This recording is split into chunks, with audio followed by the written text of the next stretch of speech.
the most confusing thing. It looked like a bunch of triangles, squares, rectangles, lines, circles, all put together in the most random way. I wasn't able to understand it. And you might be wondering what I saw. I saw this, my first Wall-E person. Later, when I started learning Wall-E, I understood that there's a lot more to Wall-E than just a bunch of pieces. It was calm and peaceful, but it was also perky and energetic. And at that moment, I knew that Wall-E would become my most favorite art form. And I know many art forms, but for some reason, this one seems special. Now, so today, I will sketch out the backstory of Wall-E. Secondly, I will blend in the colors and talk about why I gained interest in it. Finally, I will paint some lovely strokes and discuss how much Wall-E can impact life. So, what is Wall-E? And how did I gain interest? I step back and I take a look at it. And there it is, my first Wall-E picture. It's a picture of people harvesting crops. And I personally think it's beautiful. So, you might be wondering why it was a picture of people harvesting crops and not some kids playing outside. This is because Wall-E was made way before tech and crayons and pencils and paintbrushes, you name it. And they used sticks as paintbrushes and mud as paint, or sometimes they ground up berries and used the juice as paint. Only using simple shapes to draw their life story. So back then, agriculture was a very, very important part of people's lives. Without agriculture, they wouldn't have anything they had. There were many types of agriculture too. There was rice. They used to have rice crops. They harvested beans. They planted flowers and grew vegetables. All of these were so important to them, they felt like they had to express it in some kind of way. So you know what they did? They created Wall-E. And Wall-E to them is almost like capturing a moment. Almost like taking a picture with a camera or writing a story. They made a story with no written language. Because back then, people were very uneducated and they really didn't have that kind of stuff. Like, they didn't really have all they need to write a story and stuff. And since they weren't educated, they didn't, even if there was a written language, they didn't know it.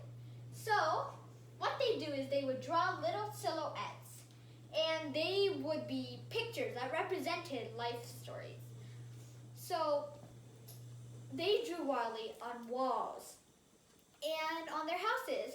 Now this wasn't a problem for them because their houses were made of mud, hay, sticks, all that kind of stuff. And they used this. They took this to their advantage and they used to draw on the walls using the mud and paint and all that stuff. It was almost like capturing a picture and putting it in a frame for them. And it was very important to them. And later we started exploring and we found this beautiful art piece. And we learned what their life was like back then and how they managed it. So if they did have a written language and they developed something like this, I'm pretty sure if we have a problem, we can easily solve it with all the technology and knowledge we have right now. So, what is Wall-E's impact and how did it impact me? Every time I felt that smooth, shiny Wall-E pen, I felt calm, but also excited. In a way, I felt like Wall-E itself was a part of me. anytime I felt sad, mad, or glad, I would do Warley, and it would bring me to that zone. And it was very peaceful to me. And I thought, if this art is so calm and useful, maybe I should do it more. So I started doing it more and more and more, and soon I loved it. And Warley is a calm art, but it's useful. It's calm, and that's how it's useful. It brings you to a Zen mode when you need it, and it makes you open-hearted.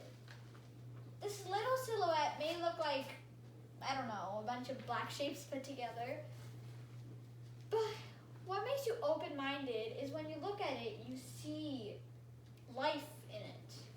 That's what it does to you.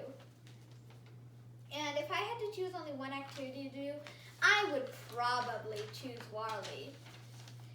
So here's some life lessons that Warley taught me. I've learned to be confident and calm and believe in what I think. But the biggest thing I've learned is that the small things can lead up to the big ones. And lots of people from the past support this. Like, let's take Neil Armstrong, the first man to land on the moon. He did some amazing things. He said, one giant step for man, but one giant leap for mankind. This was because it was a step for him and his fellow crew members. But for people on Earth, it was impactful. It encouraged them to do something. And Rosa Parks, let's take her. She helped end segregation in the most interesting way. She sat in that seat in that bus. And when that white man asked her for that seat, she did not let go of it. She said, I am sitting here. And she ended up in jail. She got out, and the boycott started and all that stuff. But she took that first step, which led to all of this, and finally actually ended segregation, which I think is amazing. So this is why I think it's so impactful. And this to me is very important. And you might need to think about that too, because a Warley person may look like a bunch of, I don't know, shapes.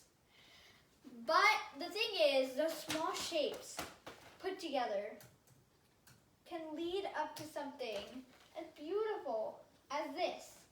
Now, you may be thinking, that's just a person. But there's more to it. And you'll see how in a minute. Warley is just a bunch of shapes. I will admit that. But you need to see past those shapes to see the real beauty of the art.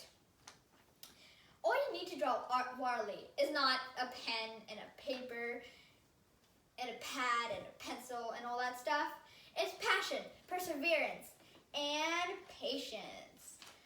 And Warley is an experience, and so to speak, a journey. Warley always looked very beautiful to me, almost like a magnet which drew me towards it. I always had a feeling that I was meant to learn something magical, artistic. I have no words to describe it, honestly. It's that good. But I am learning it now, so I guess it counts.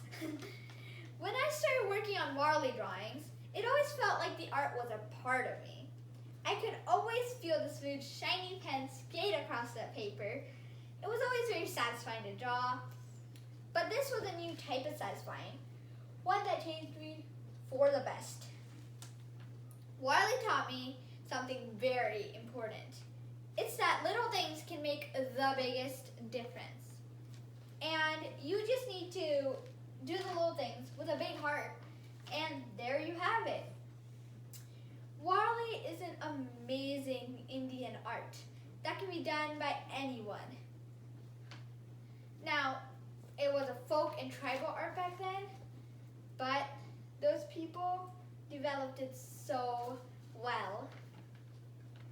And all you need to remember is that anything you draw can be magical as long as you believe it is. It started from this one person, to a hot summer day, to exploring some animals, to fishing and climbing pine trees, to modern day, to the Tapra dance, which I'll explain in a minute. But it is that one person that is so important, and that person is you. You can do all of this just from the basic of a line put together with a bunch of shapes, put together into a whole world. And that's what makes it so important. So now going to the Tapra dance, here there's this person playing an instrument called a tapra, where it's like a horn, like a tuba or a horn, but it's huge and you need to like blow into it. It's interesting. This is a drummer. This is like a conch or like a horn type of thing. Here's some sweets, and this is like a gong. So you hit it like this, and you need two people to hold it. But it makes a deeper drum-ish type of sound. And here's some people who are dancing the Tapra dance, which you dance in a circle by holding each other's hands. And villagers did it back then for entertainment.